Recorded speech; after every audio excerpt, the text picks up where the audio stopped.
All right, I'm going to get started. So in this video, I am going to be working on the pec major, pec minor, or the chest, right? So this region here. And we know that you have attachments here on the sternum and they come up to the shoulder here. I'm using shoulder, I'm trying not to use too many super technical terms here.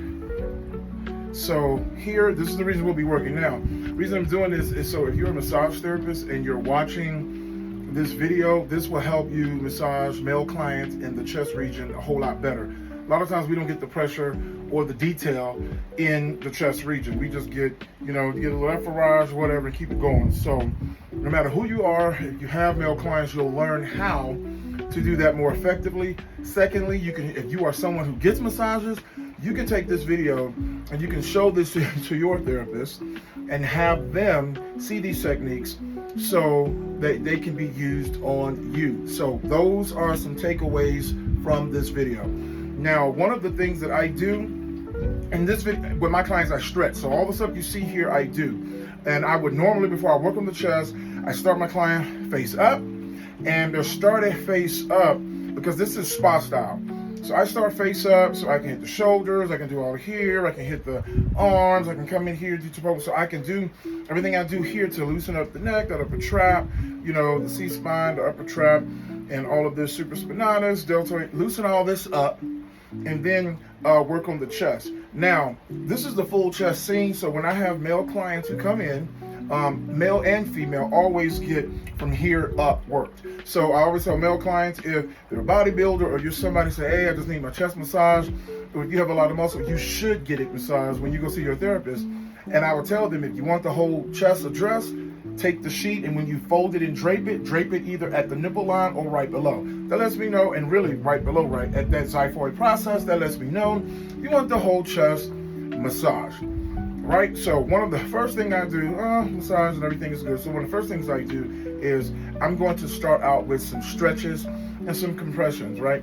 So one of the first things I'm going to do, and you can take a deep breath, and I'm just going to press here, not too much, but I'm just going to press in, and I'm pressing in, and just let me know if this is too much, because I know you're here. Just let me know I'm pressing in, but up here, this upper pec, I like to just press and hold a little bit. Now, if you were using hot stones, you would use hot stones here. You have some nerve plexi that are up here, and you can just press to activate, and then you can go over to the side and press in again. This is a good attachment, usually a strong attachment here. So using your fists, standing up, locking the elbows out, and pressing in works. Now from here, if you still want to do some palpations, you can press, you could use thumbs, go in, you can use your hands, fan out or in, because this is the attachment, right? So you can fan out, fan in, do different things. But anyway, I'm pressing here. You can do hot stones here, do a lot of stuff there, right? But anyway, I just wanted to do some compressions here, do some holds here. It's great.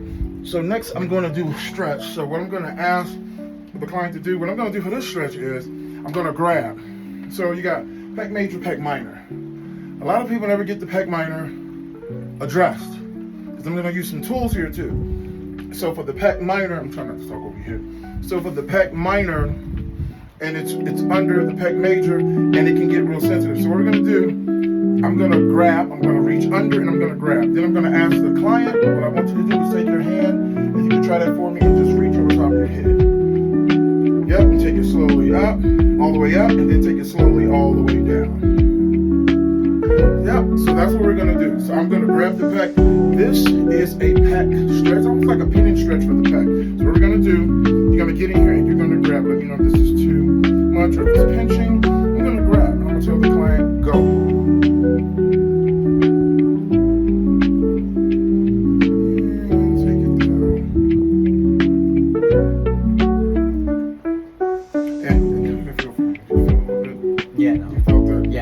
Some people, you felt that? Okay, because you was acting like you didn't feel it. Okay, because some people, because this gets real, that can be real, that's an intense intense stretch on the pec. So for people that got a lot of chest muscle, that right there, this client just did it real easily. But grabbing, because I can grab and hook under. You can come in here, you can hook under, and you can really get that pec minor. You see how I'm pulling and I'm hooking under. It might be tender for some people, but I can get the pec minor, loosen that up.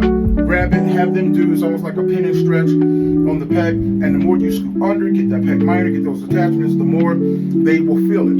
So that is a stretch that you can do on the pec. And the other thing is simple, just take the arm, lift your arm up towards me, and that's another thing, and you can just pull. Now when you have this, like this, I have the arm, and this is another one, you can push and press out. So I can press, while I'm stretching the arm is stretched, and I can press, and you don't want too much pressure, but you can press and push out. Take your arm back down. So, those are some stretches that I do first. Now, I am going to get some oil, do a little effleurage, and then I'm going to start some work with 3 tools. So the tools that I'm going to use, I'm going to use this scraper. So this is a tens scraper, right? I like it. It's nice, heavy, sturdy, thick. I'm going to use rapid release technology. Some people call it quick release when it's not another tool, but I'm going to use this. This is awesome. Show you what I do with that. High frequency vibration, RPMs. And then I'm going to use a contrast percussion gun. So I'm going to use a contrast percussion gun that does hot and cold.